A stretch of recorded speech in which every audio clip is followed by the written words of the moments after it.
सतगुरु को सेव। या इसके पहले की पंक्ति है, यह संत मत सिद्धांत सबका, सारे संतों का सिद्धांत। नीति निपुण से परम सुजाना, असत्य सिद्धांत नेक कही जाना। वही नीति में निपुण है और परम चतुर है, जो वेद के सिद्धांत को अच्छी तरह जानता है।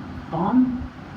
जो छल छारी भजे रघुवीरा, जो छल छोड़कर रघुवीर राम को भजते हैं, यानी परमात्मा का भजन करते हैं, वही नीति निपुण है, यानी सदाचार संपन्न है और परम चतुर है, बुद्धिमानों में भी श्रेष्ठ है, उनके समान कोई बुद्धिमान नहीं।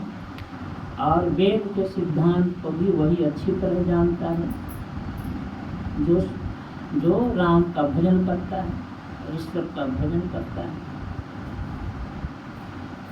तो भजन का आरंभ कहाँ से होता है? तीन अवस्था तजहु भजहु भगवंत, मन क्रम वचन अगोचर व्यापक व्याप्त अनंत।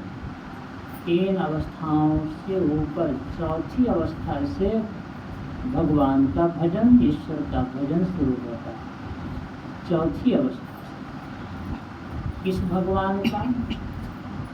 गोस्वामी तुलसीदास जी महाराज की वाणी है, जिनके बारे में दुनिया के अधिकांश लोग यही जानते हैं कि गोस्वामी जी सगुनिया भक्त थे। गोस्वामी तुलसीदास जी महाराज, सूरदास जी महाराज, ये सब सगुनिया संत थे। और कबीर साहब, गुरु नानक साहब, ये सब निर्गुनिया संत थे। ये तो इधर साधारण लोगों को कौन कहे, कॉलेज में भी इसी तरह की पढ़ाई करते हैं, बड़े बड़े विद्वान प्रोफेसर यही लड़कों को पढ़ाते हैं। कबीर साहब, नानक साहब निर्गुनिया संत थे और गोस्वामी तुलसीदास जी और सूरदास जी सगुनिया संत थे। लड़के ये पढ़ते हैं, परीक्षा में भी प्रश्न आ जाए तो यही नहीं लिखेगा, और इसके विपरीत लिखेगा तो काटते गलत साबित करते हैं। तो उन लोगों को सत्संग से भेंट नहीं, संत मत से भेंट नहीं। विद्या तो बहुत पढ़ी, उनमें PhD डीलिट आदि की डिग्री प्राप्त कर ली, और सत्संग के अभाव में सार बात क्या है पते नहीं, असार बात को ही अपने पढ़े और बच्चों लड़कों को भी पढ़ा रहे हैं। तो सत्संग में सार बात की पढ़ाई होती है, संत मत के सत्संग में। गोस्वामी तुलसीदास जी महाराज का ये सलाह, भगवान का भजन करना चाहते हो तो चौथी अवस्था में जाकर तीन अवस्था तजहु भजहु भगवंत। किस भगवान का? मन कर्म वचन अगोचर व्यापक व्याप्त अनंत। जो भगवान मन से परे हैं, बुद्धि से परे हैं, वचन से परे हैं, उस भगवान का जो व्याप्त में व्यापक होकर उससे भी परे, व्यापक व्याप्त अनंत। तो कैसा अनंत, जिसका अंत नहीं, उस भगवान का भजन करो, सो कहते हैं गोस्वामी। और लोग समझते हैं कि उनके भगवान है दाशरथी राम, जो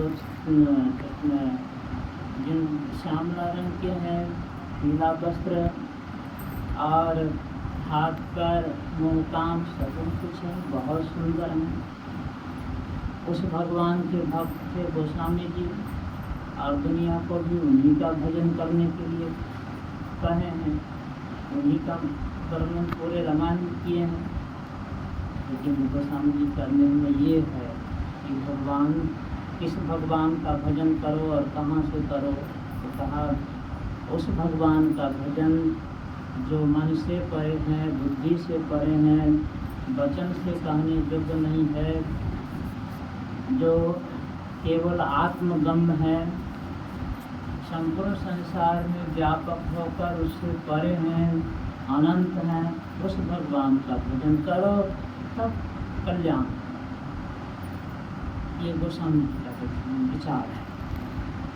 तो वह भगवान कैसा,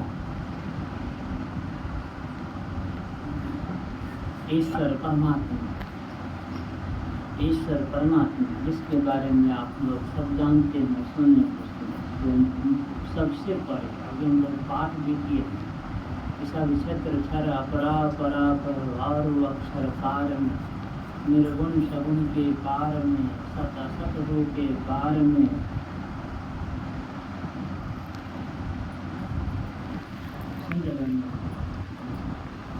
आपका मोबाइल सुन रहा है, आपके सुन रहे, आपको क्या फायदा हो, मोबाइल लगा दिए अपनी सुनिए, तो अभी सुनने का सुनने को सब लोग सुनिए, सावधान हो, कोई सुनिएगा नहीं सुनिए। श्री सतगुरु महाराज की जय। कितना ऊंचा ज्ञान है, तो गुरु महाराज के पास हम लोगों को सुनने को मिलता है।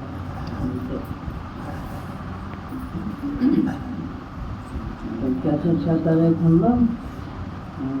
गोस्वामी जी सलाह देते हैं भक्तों को कि भक्ति कहाँ जाकर करो, तो 3 अवस्था से परे जाकर, यानी चौथी अवस्था में। 3 अवस्था क्या है? जागृत, स्वप्न, सुषुप्ति, ये 3 अवस्था, ये तीनों पिंड में, और चौथी अवस्था ब्रह्मांड में। जागृत, स्वप्न, सुषुप्ति, ये 3 अवस्था आँख से नीचे, और चौथी अवस्था आँख से ऊपर है, ब्रह्मांड, जिसको तुरीय अवस्था भी कहते हैं। और उससे भी परे तुरीय अतीत अवस्था। हमारा लक्ष्य क्या है? हमको कहाँ पहुँचना है? तुरीय अतीत अवस्था। तो आप चलना कहाँ से है? तो तुरीय अवस्था के आरंभ से चलना है, क्योंकि वहीं पर हमारी बैठक है, यानी जीवात्मा का वास स्थान भी वहीं है, तुरीय अवस्था के प्रारंभ में। और जानते हैं नियम है कि जो जहाँ बैठा रहता है वहीं से चलना आरंभ करता है। तो परमात्मा तक शरीर नहीं जाएगा और जीवात्मा जाएगी। तो जहाँ पर बैठी है वहीं से चलेगी। तो वह दोनों के बीच में बैठी है, पिंड ब्रह्मांड के बीच में।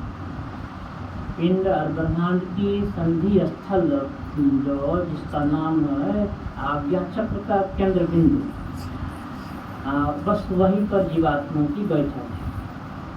तो वहीं से चलेगी जीवात्मा। कैसे चलेगी? इसकी विधि है, युक्ति है, जो गुरु बतलाते हैं। उस विधि का नाम है दृश्य योग की क्रिया, या बिंदु ध्यान कहिए, एक ही बात है। तो उस क्रिया के द्वारा चलना होता है। तो संत मत में वो क्रिया बतलाई जाती है, या संत मत के अनुयायी लोगों को वह क्रिया मालूम है। तो उसका अभ्यास करते करते करते करते जब हमारा मन बाहर से अंतर्मुख होगा, अंतर्मुख की बात अभी नहीं कीजिए, मन स्थिर होगा, स्थिर होगा तब चलना आरंभ होगा। मन की स्थिरता के लिए उपाय बतलाया कि मानस जप करो, मानस ध्यान करो और दृष्टि योग करो। ये 3 साधन बतला दी जाती है, या बतलाई गई सबको। बाद में कहा जाता है कि एक और साधन है नादानुसंधान, जो बाद में बतलाई जाएगी, जिस साधन से कि परमात्मा की प्राप्ति होगी। तो वो प्रारंभ में नहीं बतलाते हैं, इसलिए नहीं बतलाते हैं कि उस नादानुसंधान के बारे में गुरु महाराज ने कहा कि दर्पण का खेल नहीं, तो बहुत ऊंची साधना है, जिस पर संत मत का गौरव है, नादानुसंधान पर। तो उस क्रिया को करने के लिए पहले योग्य होना चाहिए। योग्यता के लिए 3 बतला दिए जाते हैं कि मानस जप करो, मानस ध्यान करो, फिर दृष्टि साधन करके अंतर्दृष्टि खोल लो, और तो पवित्रता पूर्ण पात्र बन जाओ, पवित्रता अपने अंदर पूरी तरह से उतार लो और तब नादान संधान की क्रिया, तब सफलता मिलेगी। तो इसलिए वो क्रिया शुरू में नहीं बतलाई जाती है, कहा जाता है कि बाद में बतलाई जाएगी। अब तीनों क्रिया करने में ही कितना समय लगे, 10 जन्म लग जाए कि 100 जन्म लग जाए, 1000 जन्म। तो एक तो अपने से कुछ साधक अपने को तोल सकते हैं तो हमको कितना इस तीनों में सफलता मिली है, तो उसी हिसाब से अपना समय निर्धारित कर लीजिए कि कितना जन्म लगेगा, या इसी जन्म में हो जाए तो और अच्छी बात। तो